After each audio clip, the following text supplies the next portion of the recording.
હું Atul Kumar Shantilal Shah, the Jamnagar peoples cooperative બેંકના CEO general manager તથા રવિવારે તારીખ 5/5/24ના રોજ થઈ રહેલ ચૂંટણીમાં રિટર્નિંગ ઓફિસર તરીકેની ફરજ બજાવીશ.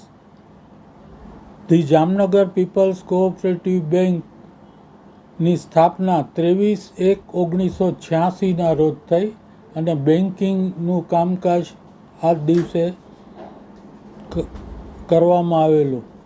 ધી જામનગર પીપલ્સ કોઓપરેટિવ બેંકને બેન્કિંગ લાયસન્સ 1984માં મળેલું અને બેન્કિંગ 23/1/1986ના રોજ શરૂ થયેલું. અનેક સંઘર્ષ પછી આ બેંક ચાલુ થઈ છે. બેંકના સ્થાપક શ્રી ચમનલાલ રાયચંદ સંઘવી હતા.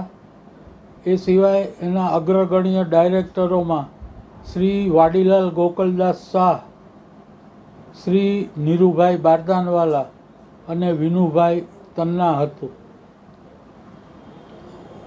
વર્ષ 2024 માટે 2024-25થી 28-29 માટે 5 વર્ષ માટે કુલ સામાન્ય બેઠકો 8 છે. ચૂંટણીની તારીખ 5/5/24ને રવિવારના રોજ છે. બોલો સાહેબ, આપને કાંઈ? હા, તો આમાં કેટલા પદ, કેટલી ઉમેદવાર છે ને કેટલા હોદ્દા છે? આ ચૂંટણી 8 બેઠકો માટે થઈ રહી છે, જેમાં 9 ઉમેદવારો છે. બેંકમાં ટોટલ 13 ડાયરેક્ટરો છે, જેમાંથી 8 ડાયરેક્ટરશ્રીઓ એ સામાન્ય બેઠક ધરાવશે. 2 સ્ત્રી અનામત બેઠક પણ છે. 1 બેઠક SC/ST માટે છે. અને જે નવું ચૂંટાયેલું બોર્ડ છે એ 2 પ્રોફેશનલ ડાયરેક્ટરની નિયુક્તિ કરશે.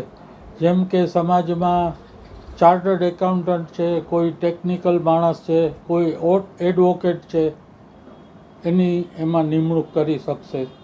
આ ચૂંટણી લગભગ 25 વર્ષ પછી થઈ રહી છે. અત્યાર સુધી તો સમરસતાપૂર્વક બધી ચૂંટણીઓ થતી સર્વાનુમતે.